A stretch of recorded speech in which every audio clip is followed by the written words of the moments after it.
안녕하십니까. 프레시안 박인규입니다. 지난 시간까지는 2001년 9.11 사건, 9.11 테러를 계기로 미국의 국토안보라는 새로운 신성장 산업이 생겨났고 2003년 이라크 전쟁과 관련해서 전쟁 수행이 대거 민영화되면서 미국의 거대 기업과 그리고 안보 엘리트들이 떼돈을 벌었다라는 취지의 말씀을 드렸습니다. 그럼 이번 시간에는 미국의 이라크 침공이 내건 목표, 이라크의 민주화라는 것에 관해서 알아보도록 하겠습니다. 다시 말해서 미국이 이라크를 침공하고 점령하고 재건해서 이라크를 민주화시키겠다. 그래서 테러리즘의 위협을 없애고 중동 지역 전체를 민주화시키겠다는 당초 목표가 이루어졌는가에 관해서 알아볼까 합니다. 그래서 이거를 제가 부시의 반마셜 플랜, 엔티 마셜 플랜, 즉 재건을 빙자한 거대한 약탈이었다. 그래서 결국은 이라크를 초토화시키고 미국 자체도 피폐화시켰다. 다시 말해서 실패했다는 얘기인데요. 그 부분에 관해서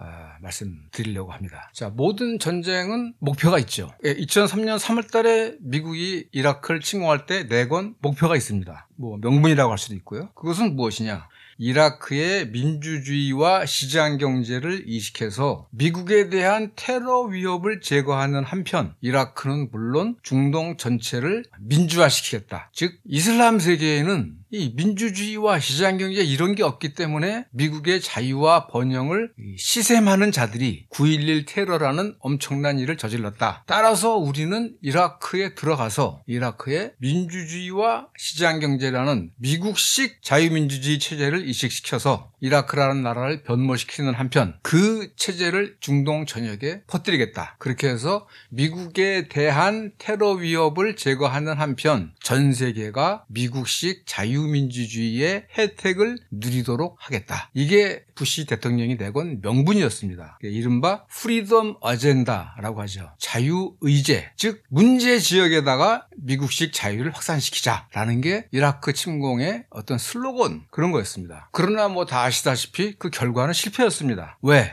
실패했을까? 무엇보다도 부시 등이 말하는 그 자유라는 게 어떤 자유인가? 자신의 운명을 결정하는 그런 결정권인가? 그게 아니고 기업의 돈 벌 자유가 이 부시 등이 말하는 자유의 핵심입니다. 다시 말해서 미국 등 서방의 다국적 기업이 새롭게 민영화된 국가, 즉 이라크죠. 거기에서 아무런 규제나 제약도 없이 이윤을 무제한적으로 추구할 권리 또는 추구할 자유, 그거를 원했기 때문입니다. 그러나 보시면 아시겠지만 이른바 신자유주의적 또는 미국식 자본주의가 말하는 자유, 기업의 자유라는 것이 마냥 방치할 경우, 정부의 규제나 제약과 통제가 없을 경우 일반 국민들의 복지와는 항상 충돌한다라는 게 이게 만고의 진리입니다. 그런데 이라크에서는 그게 아니라 주로 미국식 미국의 대기업 또는 다국적 기업들의 돈 벌 자유를 최대한 보장해 주다 보니까 결국은 이라크 국민들의 안녕과 복지와 충돌하면서 실패했다라는 거죠. 그러니까 그 자유 아젠다가 말하는 것은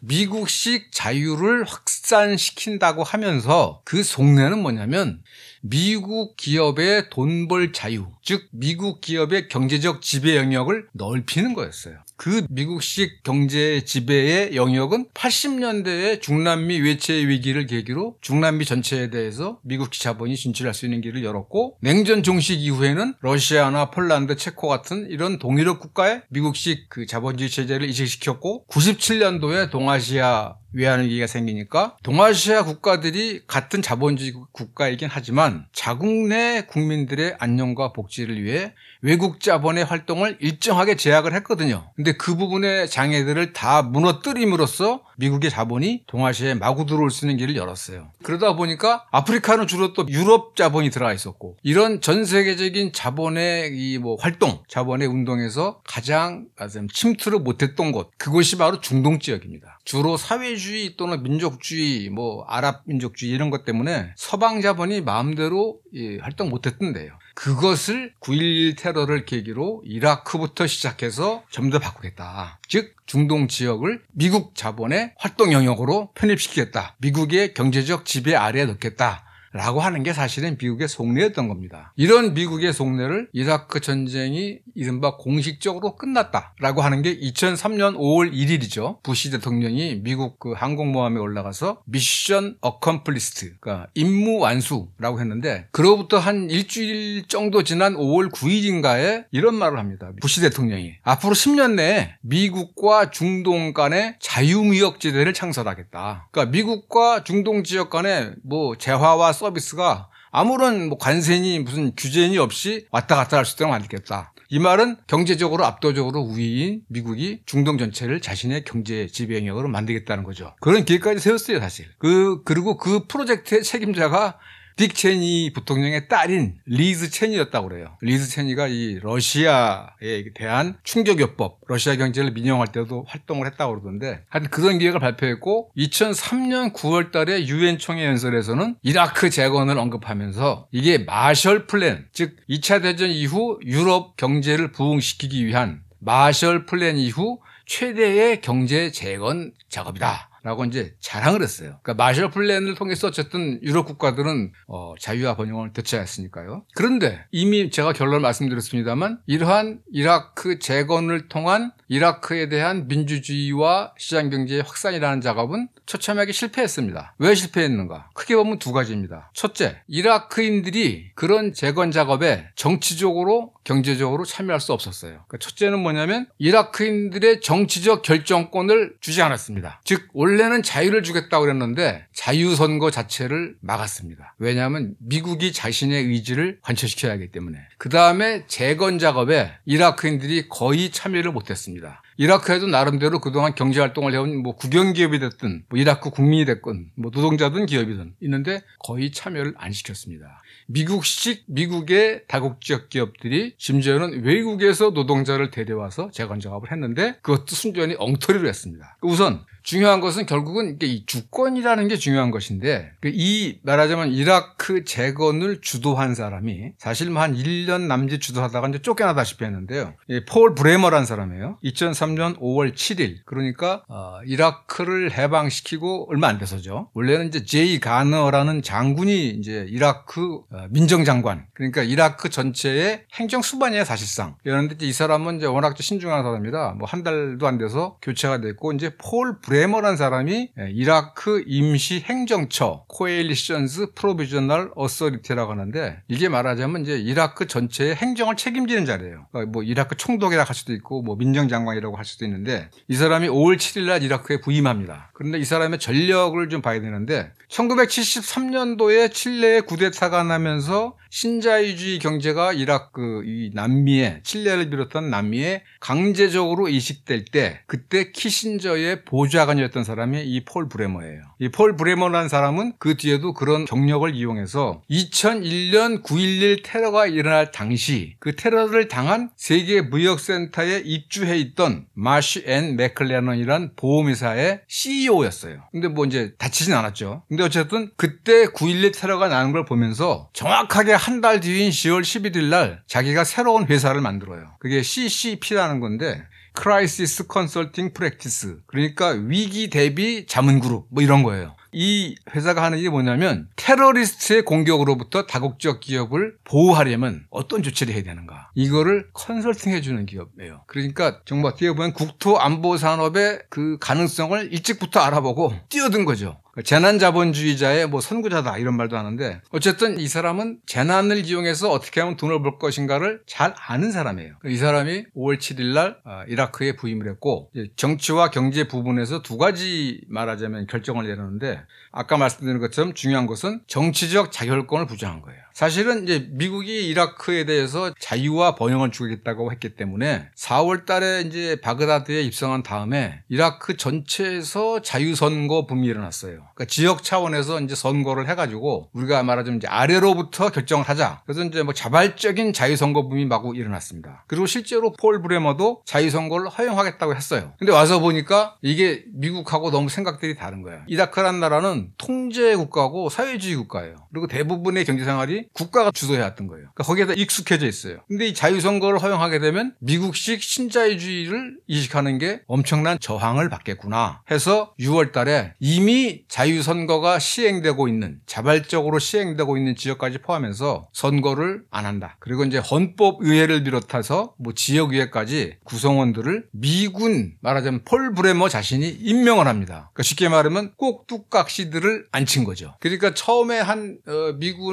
미군의 뭐 점령 또는 해방됐을 때 적어도 3, 4개월 동안은 자유의 분위기를 이라크 사람들이 맛본 건 사실이지만 이미 6월 달에 자유선거를 금지하면서 불만이 늘어나기 시작합니다. 실제로 6월 달에 폴 브레머가 이라크에서의 이 자유선거를 금지시킨 다음에 외국인에 대한 저항이 시작됩니다. 2003년 6월 달에 자유선거를 금지시켰고, 그리고 이제 미군이 임명하는 방식을 바꿨고, 2003년 7월 달에 바그다드에서 UN 사무소 그리고 요르단 대사관 이런 데 대한 폭탄 테러가 시작됩니다. 이미 불만이 시작된 거죠. 그리고 이제 중요한 것은 바로 이제 경제 부문에서 완전히 이라크인들을 제껴놓고 극단적 충격요법, 쉽게 말하면 이건 민영화입니다. 민영화를 5월부터 9월까지 넉 달 동안 그야말로 전광석화같이 시행을 해버려요. 관련 법을 만든 겁니다. 이 핵심은 경제의 전면 개방과 전면 민영화예요. 즉 뭐냐면 이라크에 주요한 국영기업이 한 200개가 있었는데 전부 민영화. 그 다음에 이라크 기업을 외국인이 100% 소유할 수 있게 허용하고, 그 다음에 그 소유한 회사에서 외국인들이 따먹은 이윤을 100% 해외로 송금할 수 있게 하고, 그리고 기업에 대한 세금, 법인세를 기존 45%에서 15%로 3분의 1로 낮춘다. 그리고 무역 전면 개방, 관세 이런 거 없어. 그러니까 완전히 이라크라는 나라가 사회주의 통제 국가였기 때문에 국가의 강력한 통제 아래 지속되어 오던 경제를 완전히 개방하고 완전히 민영화시킨 거예요. 그래서 이러한 조치를 보고 영국의 이코노미스트가 자본주의의 꿈이 이루어졌다. 꿈의 자본주의다. 뭐 이런 식으로 탄성을 내질렀다고 그러고, 그런데 이 작업을 사실은 폴 브레머가 했지만 그 계획의 원천은 어디냐? 미국의 국방부입니다. 럼스펠드가 만든 거예요. 그래서 럼스펠드가 뭐라고 그러냐면 이 이라크에서 만들어진 각종 이 경제 관련 법률, 이것이야말로 자유세계에서 가장 계몽적인 투자법이자 조세법이다라고 자화자찬을 했다고 합니다. 그런데 과연 이게 이라크인들의 복지에 도움이 될까요? 사실 89년 냉전 종식 이후에 뭐 폴란드나 러시아에서 시행된 충격요법도 대단히 많은 사회적 부작용을 가져왔어요. 특히 러시아가 굉장히 심했습니다. 그래서 러시아 사람들이 이제 90년대에 당했던 그런 민영화 충격요법의 이 말하자면 그 고통을 잊지 못하고 있는데, 그 당시 이라크에서 행해지고 있는 이 충격요법, 쇼크 테라피라고 하는데 영어로, 거기에 대해서 그 세계은행의 수석 경제학자였던 조셉 스티글리츠가 비판을 합니다. 러시아보다도 더 급진적인 충격요법이다. 쇼크 테라피다. 그런데 충격은 있는데 치료법은 없다. 이거는 충격만 가할 뿐이지 이라크 경제를 나아지게 할 수가 없다는 얘기죠. 그렇게 비판을 합니다. 그렇지만 미국은 아랑곳하지 않고 2003년 9월달, 즉 부시가 제2의 마셜 플랜을 이라크에 시행한다고 했을 때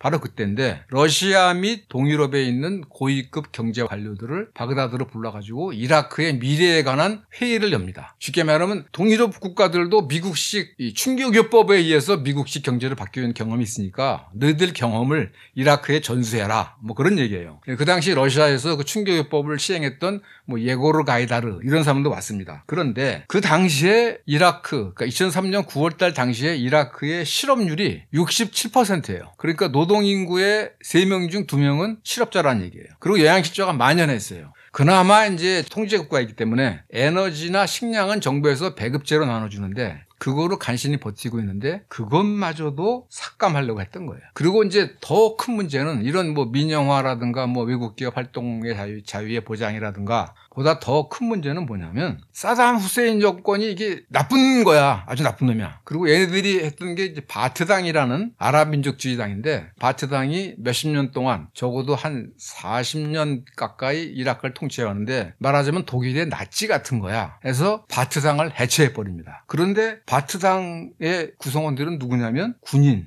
경찰, 공무원, 그리고 뭐 의사나 기술자 같은 전문가, 이런 사람들을 일거에 해고해버린 거예요. 그 숫자가 한 50만 된다 그럽니다. 그러니까 말하자면 기존의 통치체제를 어느 날 하루아침에 없애버린 거예요. 근데 여기서 어떤 문제가 생기냐, 이 중에 약 40만이 군인이라고 합니다. 근데 갑자기 일자리를 잃었어. 월급이 안 들어오는 거죠. 먹고 살 길이 막막한 거죠. 그리고 미국에 대한 불만이 많아. 그걸 어떻게 해야 되겠습니까? 이 40만의 대다수가 그냥 무기를 들고 반미 저항군이 된 거예요. 그리고 나머지 뭐 전문가나 동무원들도 불만이 안 쌓이겠습니까? 당장 먹고 살 수가 없게 되는데. 그러니까 이런 그 급격한 탈바트화, 탈나치화가 아니라 탈바트화가, 즉 이 이라크란 나라는 적어도 걸프전 나기 전까지는 아랍 지역에서 가장 잘 살고 가장 교육 수준이 높았고 가장 여성의 지위가 높았던 나라예요. 배운 사람들이 상당히 많아요. 그런데 그런 사람들을 갑자기 실업자를 만들면서 첫째, 이라크 재건 작업에 지장을 주었고, 둘째, 세속적 이라크인, 즉 이 배운 사람들은 다 이 종교적 근본주의자들이 아닙니다. 서구식 민주주의를 믿는 사람들이에요. 이런 뭐 의사라든가 전문가라든가 교사라든가 뭐 기술자들. 근데 이 사람들의 입지가 약화됐죠. 그리고 대다수 일반 국민들은 분노할 수밖에 없겠죠. 먹고 살 수가 없으니까 그렇게 된 겁니다. 거기에도 또 중요한 것은 뭐냐면 이 바트당에 소속된 50만이 잘린 게 중요한 게 아니라 200개의 이라크 국영기업을 민영화했다고 그러는데, 민영화할 경우에 미국 기업들이 줘야 하는 그 효율성 제고를 위해서 인력 감축을 합니다. 대략 3분의 2 정도를 잘랐다고 그래요. 또 이 사람들도 또 일자리를 잃는 거죠. 그래서 민영화 반대를 하는 대부분의 이라크인들이 민영화를 반대하고, 그리고 이라크 사람들은 정부가 일자리를 만들어줘 하는 건데, 미국의 철학은 뭐예요? 정부는 경제에 관여하지 마. 민간 기업이 다 알아서 해. 그래서 효율성을 위해서라면 인력 감축도 마음대로 해. 하다 보니까 이라크 사람들이 민영화해? 야, 그러면 공장에다가 불을 싸질러 버리든가 들어가서 그냥 무기한 농성할 거야. 이런 식의 저항이 있었다는 거예요. 그리고 또 하나 중요한 거는 뭐냐면, 이라크는 91년 걸프전 이래 그때도 뭐 어마무시한 폭격을 받았을 뿐만 아니라 그 이후에 10몇 년 동안 강력한 경제 제재를 받았고, 그 다음에 미국이 설정한 이른바 남부와 북부의 비행금지 구역을 준수하라고 그래서 대략 10만 회 이상의 공습을 계속 받았어요. 그러니까 10년 동안 완전히 이라크 경제는 그야말로 파탄이 난 겁니다. 그래서 그걸 재건을 해야 되는데, 그 재건 사업에 이라크 기업들을, 특히 이라크 국영기업들은 거의 끼지 못했다는 거죠. 미국 기업이 독점을 한 거예요. 헬리버튼 같은 뭐 벡텔, 헬리버튼 이런 기업들이 다 따낸 거예요. 그런데 문제는 뭐냐면, 미국 기업들이 그 이라크 재건을 위해서 계약을 따낸 다음에 그럼 성실하게 재건을 했느냐? 그게 아닙니다. 하청을 줘가지고 제일 밑에까지 내려갔다는 거예요. 그러니까 큰 이권은 미국 기업에 갔고, 그거를 계속 하청을 줘가지고 미국 기업들은 정부가 주는 그 자금만 따먹고 나머지는 하청을 준 거예요.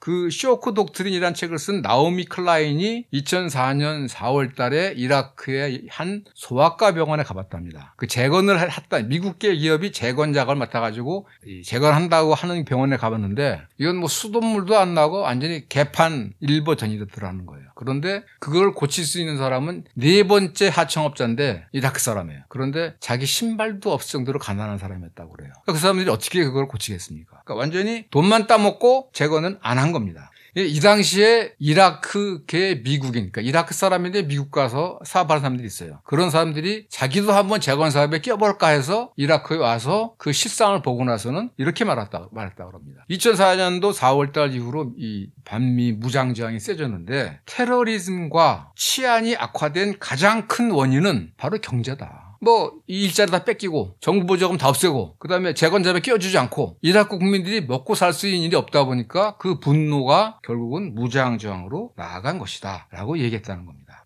이 재건 작업 또는 뭐 민영화 작업이 얼마나 썩었냐 하면, 민영화 작업의 계획 그리고 실행까지도 민간인들이 했어요. 그러니까 폴 브레머가 했다 그러지만, 폴 브레머는 자기가 그 사람이 만들어 놓은 그 이 민영화 작업이 워낙 개판이 되니까 1년 남짓이 지난 2004년 6월 달에 그만두고 떠나버립니다. 그리고 이제 다른 사람이 뭐 왔다 그러던데, 어쨌든 이 민영화 작업을 계획하는 것도 미국 정부가 한 게 아니에요. 뭐 KPMG라는 회사에게 그 설계자를 맡겨놓고 뭐 1억 달러인가 2억 달러인가를 이제 그걸 이 보상금으로 주고, 예를 들면 200개 국영기업을 민영화하는데 그거를 담당하는 이른바 정부 공무원이, 미국 정부의 공무원이 딱 3명이었다고 그래요. 3명. 근데 거기서 조언을 해준 게 이제 동독에서도 민영화 작업이 있었으니까. 근데 동독의 경우에 민영화 하는데 8,000명이 관여했다고 그래요. 근데 미국은 딱 3명 보내가지고 감독을 했다고 그래요. 말이 안 되는 거죠. 그러니까 이라크 예산이 130억 달러인데 그 130억 달러가 제대로 집행됐는지를 감시하는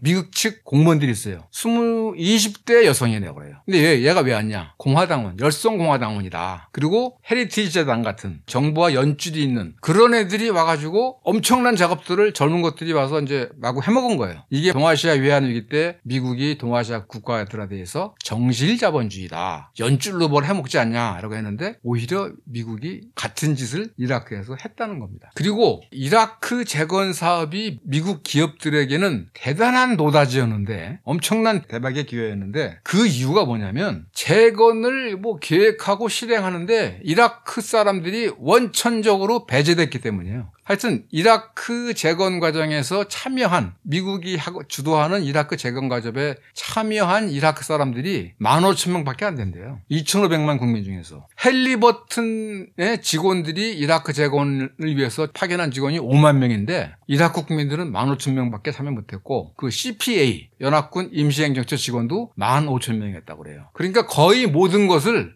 계획부터 실행까지 다 미국 민간 기업이 맡긴 거예요. 미국 공무원들이 하는 일이 뭐냐면 미국 납세자들이 낸 세금 또는 외국 정부들이 기여한 자금들 이런 것들을 그냥 민간 기업에 나눠주는 역할을 한 거예요. 산타클로스 역할을 한 거예요. 그리고 미국 기업이 왜 노다지였냐면 중남미 외채 위기나 동아시아 외환 위기나 또는 2014-15년대 남유럽 재정 위기 때 미국 자본들이 많이 진출하게 됩니다. 근데 그때는 이른바 구제금융을 주면서 구조조정이란 이름으로 정부 지출 삭감하게 하고 외국 자본이 들어와서 마음대로 움직일 수 있게 모든 규제와 장애들을 철폐하잖아요. 근데 그거를 하려면 그래도 마음대로는 못하죠. 각국의 정부가 있으니까. 그러니까 미국은 IMF를 내세워서 각국 정부와 협상을 해서 미국 자본의 행동의 자유를 확보하는 겁니다. 또 러시아나 동유럽 같은 경우는 엄청나게 큰 에너지 기업들이 많잖아요. 근데 그거를 전부 민영화한 거 아닙니까? 근데 그때까지는 미국 기업들이 민영화하기가 힘들었어요. 누가 그 민영화의 과실을 따먹었느냐? 이른바 공산당 전직 간부들이에요. 옐친을 비롯한 전직 공산당 간부들이 그래서 그 올리가르히가 된 거죠. 전직 공산당 간부들이 러시아의 알짜배기 에너지 기업들을 민영화해서 먹으면서 올리가르히, 과도 금등 계급이 된 겁니다. 즉 중남미나 동아시아나 남유럽이나 동유럽에서는 어쨌든 그래도 자국의 국민의 이익을 지키려 하는 정부라든가 또는 이제 올리가르히라고 해서 미국이 아닌 그 사회 지배 엘리트들이 과실을 나눠 먹었다면 이라크에서는 완전히 미국이 혼자 먹은 거니까 폴 브레머라는 임시행정처 또는 이제 미군이 전권을 가진 거죠. 그러니까 그 폴 브레머가 있을 그때는 폴 브레머가 곧 이라크 정부였다는 거예요. 자기 마음대로 계약을 나눠주고 뺏고 그렇게 한 거예요. 그러니까 모든 경제적 과실이 미국 기업에게 돌아간 거죠. 그러니까 전기, 상수도, 도로, 건강보험, 의료 이런 것들이 다 미국 기업에 돌아간 겁니다. 그러나 지금 말씀드린 것처럼 이라크인들에게 주권이 부정되고 그리고 재건 작업에 참여 기회가 또 부정되고 그러다 보니까 먹고 살기가 힘들어지니까 무장 저항이 격화되고 이러다 보니까 결국은 재건은 실패할 수밖에 없는 운명이었던 거죠. 그래서 2004년 6월 달에 폴 브레머는 사임하고 결정적으로 2006년 11월 달에 중간선거에서 부시 행정부의 공화당이 패배하면서 사실상 이라크 재건 사업은 종료가 됩니다. 백테린이 헨리버튼이 많은 기업들이 그때 철수해버려요. 많이 먹었죠, 근데 그 과정에서. 근데 그 한 가지 예를 들면 그 파슨스라는 의료 서비스 회사가 있다고 그래요. 이 파슨스라는 회사가 이라크에다가 병원 142곳을 짓겠다라고 해서 1억 8천만 달러를 받았다고 하는데 2006년 12월 달에 철수할 때 실제로 지은 거는 6개. 142곳을 짓겠다고 그러는데 6개를 지었다고 그래요. 20분의 1도 안 돼요. 그래서 미국 감사원이 사기 사건으로 의심된다라고 해서 조사한 경우가 87건이라고 합니다. 그러니까 그야말로 미국 납세자 그리고 미국 정부들의 지원금으로 돈잔치를 한 거죠. 미국 민간 기업들이. 다만 한 가지 석유만은 민영화가 안 됐습니다. 왜? 석유는 원래 미국이 이라크를 침공할 때 가장 큰 목표였으니까. 이라크의 석유 자원을 통제함으로써 전 세계에 대한 석유 자원 배분을 통제할 수 있고 그로써 유럽이나 중국을 통제할 수 있다. 이랬기 때문에 석유만은 민영화를 안 시켰어요. 그리고 그 석유 수입으로 이라크 통치자금 쓰겠다라고 했는데 민영화 당시에 석유 수입이 한 연간 200억 달러였다고 그러는데 그중에 88억 달러가 용초를 모른답니다. 그러니까 사라진 88억 달러죠. 뭐 이런 식으로 석유만은 우리가 가져야 돼 해서 마지막 순간에 이 석유 관련해서는 쉐보론이라든가 뭐 엑슨모빌이라든가 이런 미국 기업들이 이라크와 뭐 30년짜리 장기 계약을 맺었고 그리고 그 장기 계약에 대한 결정권도 이라크 외에는 주지 않았어요. 사실상 미국 기업들이 마음대로 이라크 석유 자원을 먹어라 이렇게 허용한 겁니다. 2003년에 미국이 이라크를 침공하기 직전까지 사담 후세인 정부는 러시아나 프랑스 같은 나라하고 유정 개발을 계속 협상하고 있었어요. 근데 그걸 다 빼버리고 뭐 브리티시 페트롤륨, 쉘 같은 서유럽 그리고 엑슨모빌이나 쉐보론 같은 미국 기업에게 그 석유 이권을 준 겁니다. 그러니까 뭐 빼먹을 만큼 빼먹은 거죠. 그러나 민주주의와 시장 경제는 결코 이라크에 정착할 수가 없었던 거죠. 자, 결국은 뭐 요약을 하자면 미국이 침공을 하고 점령을 하고 재건하는 과정에서 이라크의 민주주의와 시장 경제를 이식시키겠다라고 했지만 이라크인들에게 정치적 발언권도 주지 않았고 경제적 재건에 참여할 기회도 주지 않았고 그러다 보니까 무장정이 강화되면서 결국 대략 2006년 말이면 사실상 실패임이 완전히 판명이 됐다라고 말할 수 있습니다. 그런데 설사 이라크인들이 정치에서 배제되고 재건에서 소외됐다고 하더라도 이런 가정을 해보죠. 만약에 미국이 점령 6개월 안에 그러니까 한 2003년 가을쯤에 미국의 민간 기업들이 이라크 재건을 제대로 해. 원래 약속대로. 그래서 벡테리 건설한 상수도에서 벡텔은 미국의 엔지니어링 기업이죠. 벡테리 건설한 상수도에서 깨끗한 물을 마시고 그리고 미국의 전기회사 제너럴 일렉트릭이 만든 전기 시스템을 사용하고 또 노약자들은 파슨스 아까 말한 그 의료 서비스 회사 파슨스가 만든 청결한 병원에서 치료를 받고 그리고 딘콥이라는 그 경비회사 또는 전투대행회사가 있어요.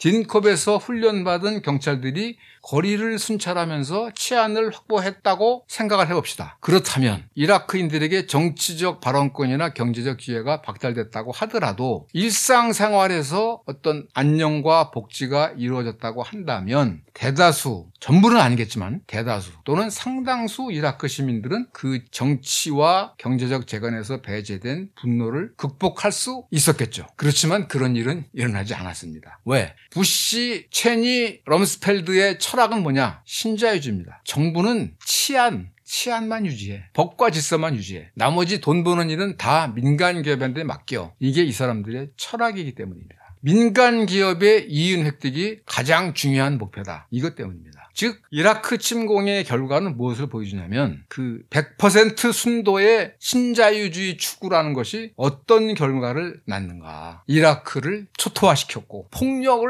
엄청나게 확대시켰고 반면에 가진 자들, 대기업들은 엄청난 떼돈을 벌었더라라는 겁니다. 그리고 여기서 이제 한 가지 그 뭐 이중지진이라고도 말할 수 있는데 폴 브레모 또 예고르 가이다르 이런 사람들이 이라크 국영기업의 민영화와 경제 개방을 결정하면서 이라크 경제인들에게 설교하기를 야 완전 자유경쟁 시장에서 너희들 실력으로 경쟁을 해봐. 효율성과 기술 수준을 높여봐. 그게 경제의 본질이야. 그렇게 하면서 경제가 나아지는 거야. 이게 자유시장 경제의 장점이야 라고 설교를 했다는데 헬리베튼이라든가 뭐 벡텔이라든가 무슨 뭐 딘콥이라든가 이런 미국의 민간 기업들이 이라크에 들어가서 그야말로 독점적으로 돈을 벌게 된 가장 큰 그 배경은 뭡니까? 미국이 대규모 군사력을 동원해서 이라크를 침공하고 사담 후세인 뭐 독재자이긴 하지만 어쨌든 주권 정부를 전복시키고 미군이 완벽하게 100% 점령해서 지배권을 행사했기 때문에 즉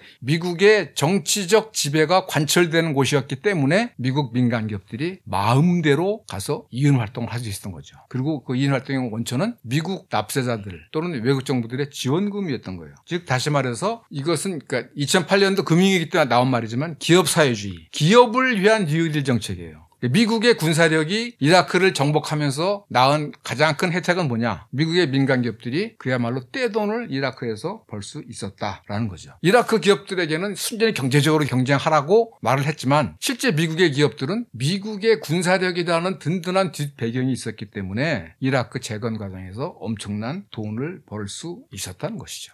결론적으로 말한다면 부시의 이라크 침공을 보통 이제 이라크 어드벤처, 이라크 모험이라고 그러는데 내건 명분은 이라크를 시작으로 중동 지역의 민주주의와 시장 경제를 전파하겠다라고 했지만 처참하게 실패했습니다. 그러나 미국의 대기업과 안보 엘리트들은 엄청난 돈을 법니다. 즉 이게 전쟁과 금융의 공통점인데 그 혜택은 극소수 대기업과 안보 엘리트들에게, 그리고 그 부담은 대다수 국민에게. 전쟁도 그렇고 금융도 그렇습니다. 즉 이라크 모험의 이 과실은 미국의 안보 관료 그리고 대기업들이 가진 반면에 그 부담은 이라크의 일반 국민과 미국의 일반 국민들도 그 피해를 본 거죠. 왜? 그 엄청난 전쟁 비용을 미국 내의 인프라라든가 미국 국민들의 사회복지에 쓴다면 전쟁 비용의 10분의 1만 있어도 미국 국민들이 지금보다 훨씬 나은 삶을 살 수 있어요. 그런데 그것을 전쟁에 다 써먹다 보니까 방위산업체하고 안보 관련 기업들만 돈을 번 거죠.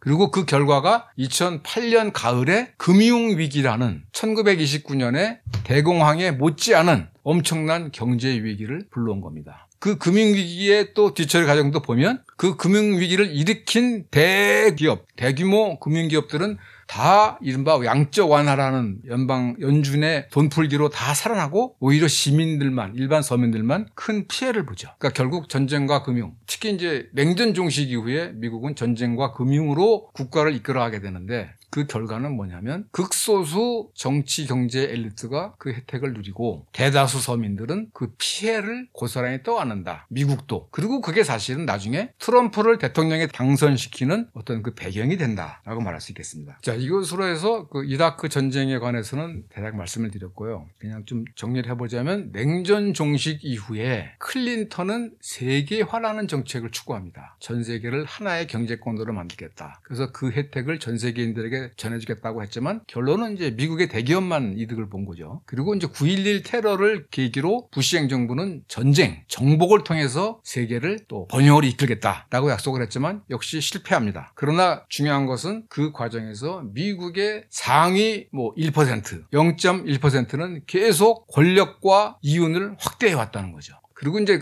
오바마라는 대통령이 나와서 이제 뭔가 새로운 거를 시도했지만 사실은 결국 실패합니다. 그래서 다음 시간에는 그 냉전 종식 이후에 클린턴 정부와 부시 행정부의 정책이 어떤 것이었으며 어떤 결과를 낳았는가에 대해서 한 번 더 좀 살펴보도록 하겠습니다. 오늘 얘기는 여기까지 하겠습니다. 지금까지 들어주셔서 감사합니다.